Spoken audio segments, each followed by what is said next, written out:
नमस्कार, मैं आमिर और आप देख रहे हैं डेमोक्रेटिक चरखा। 25 जून 1975 को बंगाल के उस वक्त के मुख्यमंत्री सिद्धार्थ शंकर राय के पास प्रधानमंत्री आवास से एक फोन जाता है। सिद्धार्थ शंकर राय उस वक्त अपने बंग आवास पर दिल्ली में ही मौजूद थे। फोन की दूसरी तरफ प्रधानमंत्री, उस वक्त की प्रधानमंत्री इंदिरा गांधी के काफ़ी मुख्य सलाहकार और काफ़ी करीबी आर.के. धवन मौजूद होते हैं। आर.के. धवन कहते हैं कि इंदिरा गांधी ने उन्हें याद किया है और वो जल्द से जल्द प्रधानमंत्री आवास पहुंचे। सिद्धार्थ शंकर राय जब एक सफदरगंज पहुंचते हैं तब वो देखते हैं कि इंदिरा गांधी बड़ी सी मेज़ के पास बैठी हुई हैं और उनके मेज़ पर खुफिया विभागों की फाइलें बिखरी पड़ी हैं। इंदिरा गांधी उन्हें बताती हैं कि बिहार, गुजरात में विधानसभा भंग की जा चुकी हैं, पूरे देश में अव्यवस्था है, क्या संवैधानिक तरीके से इस चीज़ का निपटारा कुछ किया जा सकता है, क्योंकि विपक्ष की मांग बढ़ते जा रही है, हमें उन्हें दबाना होगा। सिद्धार्थ शंकर राय उस वक्त उन्हें कहते हैं कि आप मुझे कुछ वक्त का समय दीजिए, मैं जल्द से जल्द आपको कुछ उपाय बताता हूँ। इंदिरा गांधी उन्हें कहती है कि ठीक है।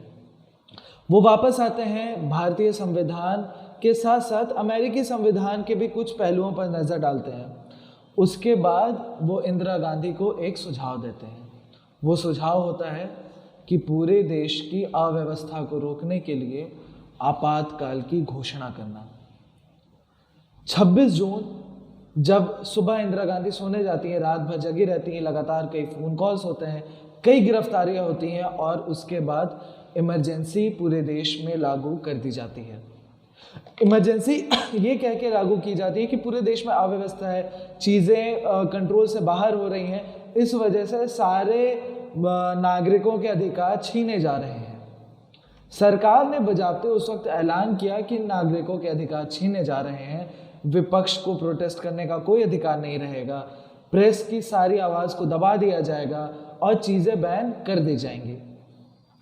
आज हम लोग इमरजेंसी की बात क्यों कर रहे हैं? बेशक आज 26 जून आज भी है और आज ही के दिन इमरजेंसी लागू भी की गई थी, लेकिन आज के वक्त इमरजेंसी के बारे में बात करना इसलिए ज़रूरी है क्योंकि कमोबेश स्थिति आज भी वही है। भले हम लोग एक ऐसे वक्त में रह रहे हैं जहां पर इस वक्त को हम लोग अघोषित इमरजेंसी ज़रूर कह सकते हैं। कल हम लोगों ने अपनी वेबसाइट से एक आर्टिकल पब्लिश किया। उस आर्टिकल में ये लिखा हुआ था कि छत्तीसगढ़ में 4 मजदूर जो सीवर की सफाई करने के दौरान जहरीली गैस से उनकी मौत हो जाती है, उस पर हमारे देश के प्रधानमंत्री कुछ नहीं कहते हैं।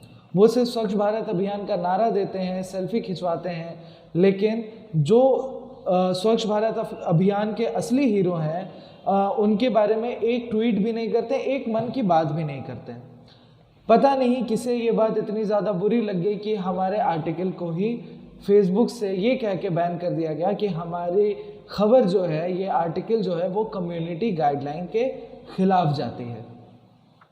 फेसबुक की कम्युनिटी गाइडलाइन को अगर पढ़ा जाए तो उसमें लिखा जाता है कोई भी ऐसा आर्टिकल जो हिंसा को बढ़ावा देता हो या नफरत को बढ़ाता हो या फेक न्यूज़ फैलाता हो, उसे बैन किया जाना चाहिए।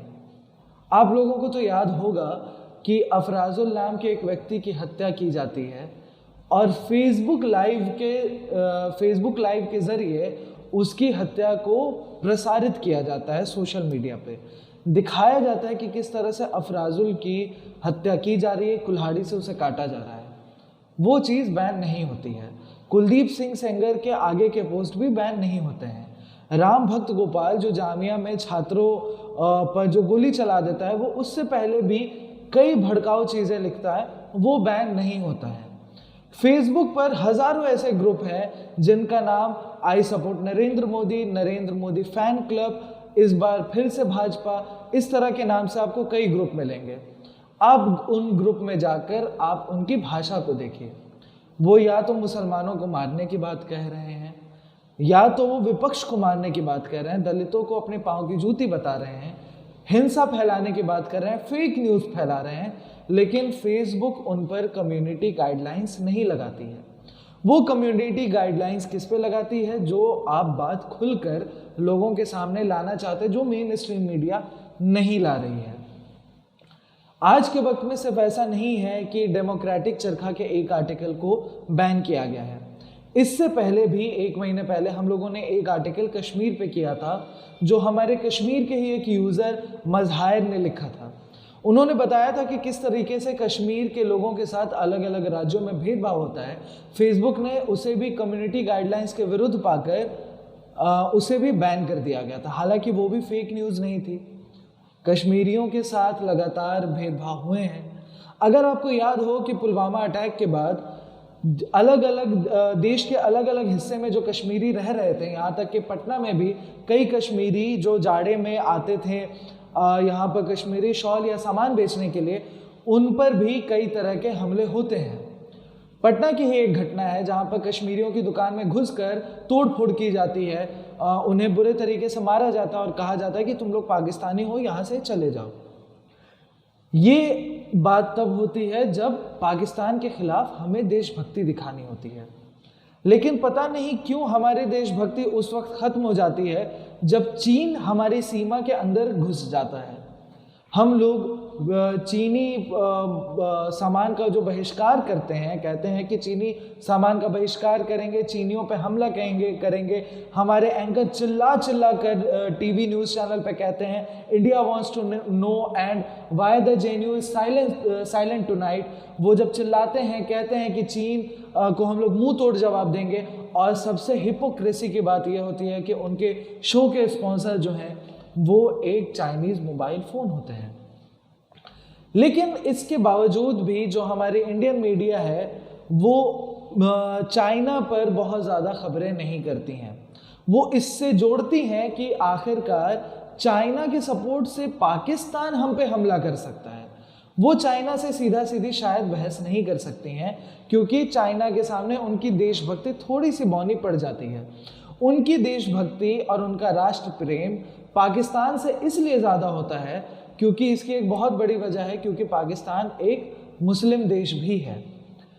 इसी वजह से जब कश्मीरियों के ऊपर हमले होते हैं तब उसके ऊपर कोई भी एंकर खुले मन से आकर ये नहीं कहता है कि कश्मीरी हमारे देश के हिस्से हैं, उन पर इस तरह के हमले नहीं होने चाहिए।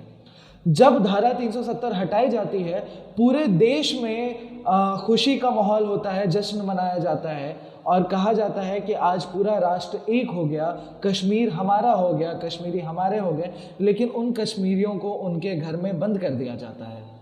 अगर धारा 370 हटाना एक बहुत अच्छी चीज़ थी, एक जश्न का माहौल था पूरे देश में, तो उस जश्न में शरीक होने के लिए क्या आप कश्मीरियों को न्योता नहीं दे सकते थे? क्या उस जश्न में कश्मीरियों को शामिल होने का अधिकार नहीं था? आपने क्यों संपूर्ण लॉकडाउन करके वहाँ पर कश्मीरियों को अपने घर में बंद कर दिया? कोरोना वायरस बढ़ने के बाद जब 17 मार्च को पूरे देश में लॉकडाउन लगाया गया था, तब फिर भी हमें कई तरह की छूट थी। हम लोग घर से बाहर निकल सकते थे ज़रूरी सामान लेने के लिए, हमारे इंटरनेट काम कर रहे थे, वाईफाई काम कर रहा था, हमारे फ़ोन कॉल्स काम कर रहे थे, हम लोग दूर होकर भी अपने करीबियों के नज़दीक थे। लेकिन आप खुद सोचिए उन कश्मीरियों के बारे में जो अपने घरों में बंद हैं, उन्हें ये नहीं पता है कि उनसे 100 किलोमीटर दूर रहने वाले उनके रिश्तेदार या माँ बाप जिंदा भी हैं कि नहीं। 3 महीने से बात नहीं हुई है। अभी इंटरनेट बहाल भी हुआ है तो 2G इंटरनेट बहाल हुआ है।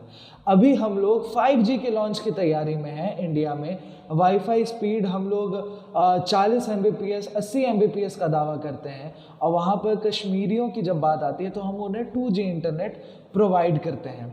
जब धारा 370 हटाई जा रही थी तब सरकार ने ये कहा था कि वहाँ पर आतंकी हमला होने वाला है, इसलिए ये पूरी तैयारी की जा रही है, सेना भेजी जा रही है। लेकिन दरअसल उन्होंने कश्मीरियों के पीठ में छुरा भोंककर वहाँ पर धारा 370 को हटाया था। क्या ये आपातकाल नहीं है? प्रेस फ्रीडम इंडेक्स में इंडिया लगातार गिरते जा रहा है। पिछले साल के हिसाब से इस साल इंडिया की रैंक फिर से 2 रैंक नीचे आ गई है, लेकिन उस पर भी हमारे प्रधानमंत्री, हमारे रक्षा मंत्री, हमारे वित्त मंत्री, हमारे कम्युनिकेशन मंत्री इस पर बात नहीं करते हैं। क्यों नहीं करते हैं? क्योंकि जो मीडिया है या कह लीजिए जो मोदिया है, उन्हें हमारे प्रधानमंत्री का जब भी इंटरव्यू लेने का मौका मिलता है तब वो हमारे प्रधानमंत्री से ये नहीं पूछते हैं कि आखिर 282 सीवर मजदूरों की मौत सीवर सफाई करने से क्यों हुई। वो उनसे ये पूछते हैं कि आप थकते क्यों नहीं हैं, आपने पुलवामा अटैक कैसे करवाया, आप माफ़ कीजिएगा, आपने पुलवामा के बाद सर्जिकल स्ट्राइक कैसे करवाया। और उसमें हमारे प्रधानमंत्री, जो शायद एक बहुत बड़े वैज्ञानिक भी हो सकते हैं, पता नहीं, वो ये बताते हैं कि मैंने कहा बादल है, वो फ़ायदा कर सकता है। बादल होने से रडार में नहीं आने का क्या लॉजिक था, वो शायद हमारे प्रधानमंत्री के पास ही इसका राज है। वो इसरो वाले और नासा वाले भी ऐसी तकनीक अभी तक ईजाद नहीं कर पाए कि बादल में घुस के कोई प्लेन जो है वो रडार से बच सकता है। जब पुलवामा की बात हो रही है तब बात आती है एक डीएसपी की। एक डीएसपी जो उस वक्त वहाँ मौजूद होते हैं और वो आतंकियों के साथ पाए जाते हैं। डीएसपी के ऊपर अभी बहुत ज़्यादा कोई कार्रवाई नहीं हुई। इसकी एक बहुत बड़ी वजह यह भी है कि उस डीएसपी का नाम कुछ ऐसा नहीं है कि आप उसे मुसलमान घोषित करके या दलित घोषित करके उसको देशद्रोही साबित कर दीजिए या देशद्रोही बोल दीजिए। वहीं दूसरी तरफ जब सफूरा जरगर का मामला आता है, उमर खालिद का मामला आता है या डीएस बिंद्रा का मामला आता है, क्योंकि ये लोग सरकार के खिलाफ लगातार बात कर रहे हैं, सरकार के गलत नीतियों के को पॉइंट आउट कर रहे हैं, इंगित कर रहे हैं, तब इनके ऊपर आतंकवादियों पे लगाई जाने वाली धारा यानी यूएपीए लगा दिया जाता है और कहा जाता है कि ये सारे के सारे लोग एक आतंकवादी हैं। यानी आतंकवादियों के साथ पाए जाने वाले एक डीएसपी के ऊपर कोई ज़्यादा कार्रवाई नहीं होती है, उसके पे यूएपीए भी नहीं लगता है, उसके ऊपर राष्ट्रीय सुरक्षा कानून रासुका भी नहीं लगाया जाता है, लेकिन रासुका एक डॉक्टर पे लगाया जाता है जो पटना के बाढ़ में आकर फ्री में इलाज करता है, जो अलग अलग जगह जाकर जब भी लोगों को ज़रूरत होती है, कोरोना के दौर में भी उन्होंने खुली पेशकश की कि मैं लोगों का इलाज फ्री में करना चाहता हूं, मुझे इसलिए बेल दी जाए। लेकिन उन्हें बेल नहीं दी जाती है क्योंकि सरकार कहती है कि ये राष्ट्र के लिए सुरक्षा का मामला है, ये सुरक्षा के लिए खतरा है। एक डॉक्टर जो लोगों का फ्री में इलाज करना चाहता है वो राष्ट्र के लिए अगर खतरा हो जाता है, और एक डीएसपी जो आतंकवादियों के साथ संदिग्ध अवस्था में पकड़ा जाता है वो राष्ट्र के लिए खतरा नहीं महसूस होता है, ये थोड़ी सी समझ से बाहर है। और इसका जवाब शायद सरकार ही सही से दे पाए कि कश्मीर के जो पत्रकार मसरत जहरा, गौहर गिलानी और आशिक पीरज़ादा, इन लोगों के ऊपर भी यूएपीए लगा दिया जाता है। यानी सरकार के नज़र में जो छात्र सरकार के खिलाफ हैं, जो छात्र सरकार के गलत नीतियों के खिलाफ बोलते हैं वो आतंकवादी हैं, जो पत्रकार सरकार के गलत नीतियों के खिलाफ लिखते हैं वो आतंकवादी हैं, जो पत्रकार सरकार की आलोचना करते हैं उनके आर्टिकल्स को बैन कर दिया जाता है। लेकिन जो पत्रकार ये पूछते हैं कि आप थकते क्यों नहीं हैं और आप इतना काम कैसे कर लेते हैं, आप कोई कविता सुना दीजिए, इस तरह के सवाल पूछते हैं, आप उन्हें देखिए कि उन्हें सरकारी विज्ञापन भी कितने मिलते हैं। और जो एंकर चिल्लाते हैं कि आप चाइना के सामान का बहिष्कार कर दीजिए, उनके शो का स्पॉन्सर कौन है, आप ये भी देख सकते हैं। हम लोग आईपीएल भी काफ़ी ज़्यादा देखते हैं। आईपीएल के स्पॉन्सर भी एक चाइनीज़ मोबाइल कंपनी है। पिछले दिनों जब चाइना के साथ सीमा का विवाद चल रहा था तब बीसीसीआई ने एक चीज़ बहुत साफ साफ बोल दी, वो ये कि आईपीएल की स्पॉन्सर एक चाइनीज़ मोबाइल कंपनी ही रहेगी। यानी हमारी देशभक्ति कॉम्प्रोमाइज़ हमारे रेवेन्यू से हो सकती है, बस रेवेन्यू मॉडल पर आंच नहीं आनी चाहिए। आप लोगों के पास दिवाली में एक व्हाट्सएप फॉरवर्ड तो आता ही होगा जिसमें ये लिखता होगा चीनी बत्तियों का बहिष्कार करें, चीनी बल्ब ना खरीदें, और कई लोग ऐसे हैं जो उस दौरान चीनी कहते हैं कि ये चीनी बल्ब है, इसको हम लोग नहीं खरीदेंगे। वो चीनी बल्ब आपके हिंदुस्तान के मजदूर बना रहे होते हैं। दरअसल आपको पता है कि एक चीनी कंपनी क्या है? आप आजकल जो कहा जा रहा है कैशलेस ट्रांजैक्शन ज़्यादा से ज़्यादा कीजिए, ज़्यादातर लोग पेटीएम का इस्तेमाल करते हैं। पेटीएम एक मोबाइल ऐप है जो पैसों के लेन देन में या पेमेंट करने में काफ़ी आराम से आप कर सकते हैं। आप देखिए कि उसके इन्वेस्टर कौन है। उसका भी इन्वेस्टर, जो मेन इन्वेस्टर है जिसके वजह से वो कंपनी खड़ी है, वो एक चाइनीज़ कंपनी है। और आप सभी लोगों को पता है कि जब डीमोनेटाइजेशन हुआ था, नोटबंदी हुई थी, उसके अगले दिन बड़े बड़े अखबारों के फ्रंट पेज पे बड़ी सी तस्वीर के साथ पेटीएम के ब्रांड एम्बेसडर कौन थे? आप देख रहे हैं डेमोक्रेटिक चरखा, मैं आमिर। और अगर आपको ये वीडियो रिपोर्ट पसंद आई और आप चाहते हैं कि हम लोग एक ऐसे ही दबाव मुक्त पत्रकारिता करते रहें, तो आप हमारे वीडियो को ज़्यादा से ज़्यादा शेयर करें, ज़्यादा से ज़्यादा लोगों तक पहुंचाएं। हमारी वेबसाइट पर आकर, यूट्यूब पर आकर इस वीडियो को देखें। हमारे यूट्यूब का चैनल लिंक नीचे कमेंट बॉक्स में है। अगर आप फेसबुक पे इस वीडियो को देख रहे हैं तो हमारे पेज को लाइक करें, यूट्यूब पे देख रहे हैं तो हमारे चैनल को सब्सक्राइब करें और इस तरह की पत्रकारिता को देखने के लिए बने रहें हमारे साथ। नमस्कार। लाइक, शेयर, कमेंट करें इस वीडियो पे और सब्सक्राइब कीजिए डेमोक्रेटिक चरखा को।